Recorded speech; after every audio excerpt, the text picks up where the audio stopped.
Assalamualaikum warahmatullahi wabarakatuh. Alhamdulillah hari ini kita bertemu lagi dalam pelajaran sosiologi tentang gejala sosial, perbedaan sosial, kelompok, dan individu. Yang pertama, diferensiasi sosial kelompok. Diferensiasi atau perbedaan sosial ialah membedakan penduduk atau warga masyarakat ke dalam golongan atau kelompok secara horizontal. Tidak, artinya horizontal itu tidak bertingkat atau setara atau sejajar. Selanjutnya, dalam lapisan sosial warga masyarakat dibedakan di dalam berbagai lapisan atau hierarki. Nah, dalam diferensiasi sosial, hierarki itu tidak ada. Hal itu berarti tidak ada perbedaan tingkatan, ras, agama, jenis kelamin, profesi, dan suku bangsa.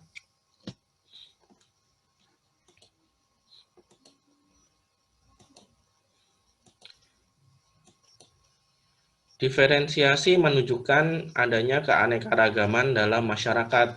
Suatu masyarakat yang di dalamnya terdiri berbagai unsur yang satu dengan yang lain menunjukkan perbedaan tidak bertingkat, disebut masyarakat majemuk. Nah, masyarakat Indonesia itu dikatakan masyarakat majemuk karena memiliki banyak atau keanekaragaman suku, sehingga itu menjadi salah satu kekayaan yang dimiliki bangsa Indonesia dalam suku budaya.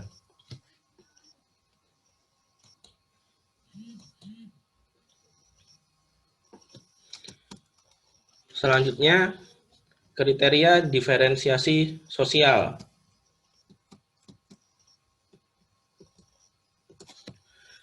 Pada dasarnya, diferensiasi sosial tidak menunjukkan kelas sosial, sehingga tidak ada perbedaan antara kelompok sosial yang lebih tinggi dan lebih rendah.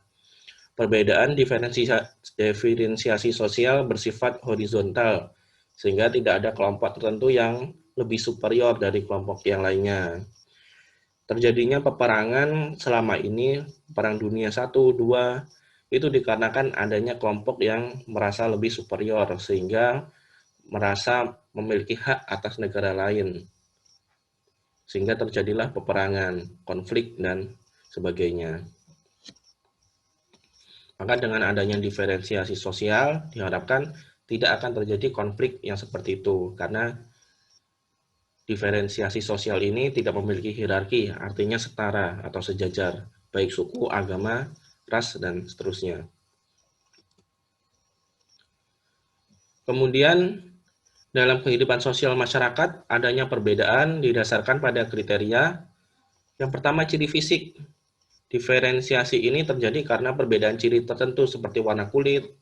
Warna kulit ada yang hitam, putih, dan sawo matang. Kemudian bentuk mata, rambut, dan lain-lain. Kemudian ciri sosial.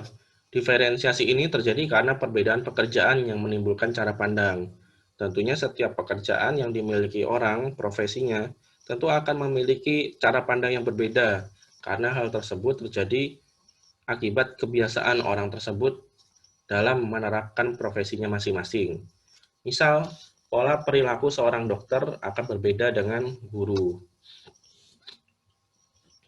Kemudian ciri budaya. Diferensiasi ini berhubungan dengan pandangan hidup suatu masyarakat yang menyangkut nilai-nilai yang dianutnya, seperti kepercayaan atau sistem kekeluargaan.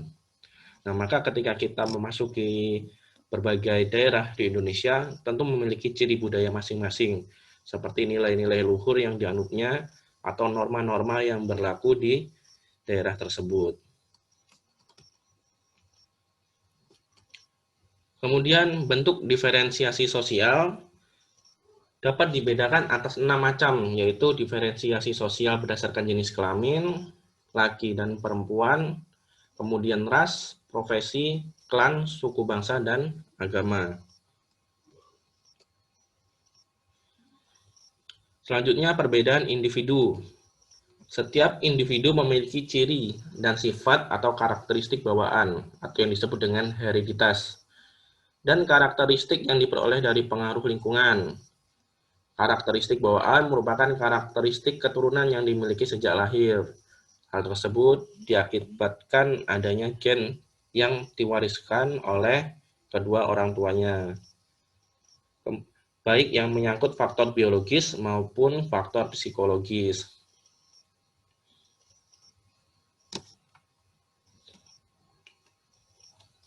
Selanjutnya, gejala sosial. Gejala-gejala sosial yang ada di masyarakat dapat diartikan sebagai sebuah fenomena sosial. Munculnya fenomena sosial di masyarakat ini berawal dari adanya perubahan sosial. Nah, perubahan sosial ini tidak dapat kita hindari dan sebuah keniscayaan, artinya pasti akan terjadi. Namun kita masih dapat mengantisipasinya. Perubahan sosial yang ada yang bersifat positif dan negatif, sehingga kita harus hati-hati dalam menghadapi perubahan yang terjadi, agar kita tidak tergerus arus fenomena sosial ke arah yang negatif. Macam-macam gejala sosial, ada ekonomi yang pertama. Pendapatan yang dimiliki individu dapat menimbulkan gejala sosial. Jika ada seseorang yang kurang dalam mencukupi kebutuhannya, tentu akan terjadi gejala sosial di lingkungan seperti kemiskinan, kelaparan, dan sebagainya. Yang kedua ada budaya. Keanekaragaman budaya di sekitar kita juga dapat menimbulkan gejala sosial, misalnya peniruan budaya asing yang negatif, kemudian kenakalan remaja, dan sebagainya. Karena Indonesia ini sebagai negara majemuk, tentu banyak sekali terkadang wisatawan-wisatawan asing yang masuk ke bangsa kita, dan wisatawan itu tentunya membawa budaya mereka masing-masing. Nah, akibatnya budaya mereka berbaur dengan budaya kita, dan bangsa kita pun terkadang memiliki pergeseran budaya dalam menirukan budaya asing yang negatif. Seperti misalnya ketika berpakaian lebih terbuka, itu kan budayanya budaya asing.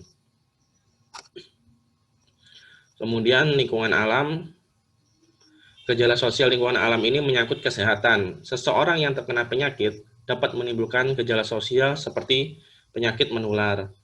Nah, ini seperti yang kita alami saat ini, adanya pandemi ini termasuk gejala sosial dari faktor lingkungan alam, karena mudahnya penyakit COVID-19 ini menular atau menyebar.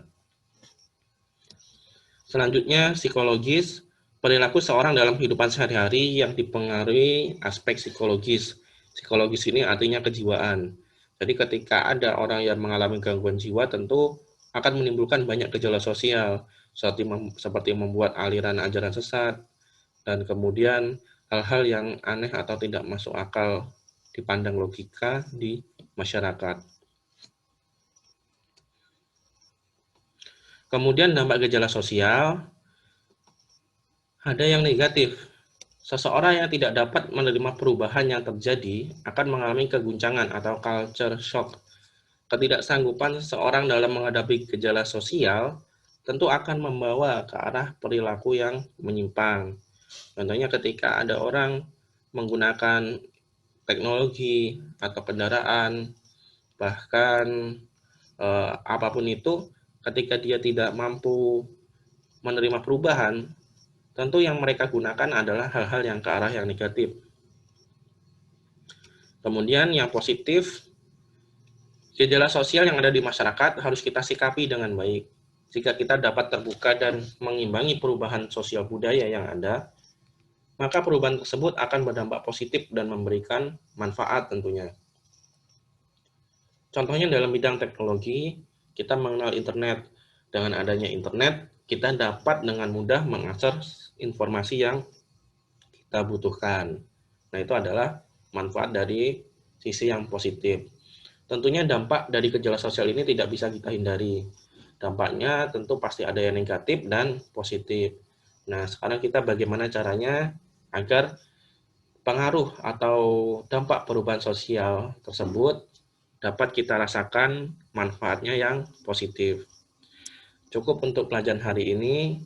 Silahkan setelah ini kalian membuka ruang pengumpulan tugas untuk mengerjakan tugas yang ada di forum tersebut. Bapak akhiri, wassalamualaikum warahmatullahi wabarakatuh.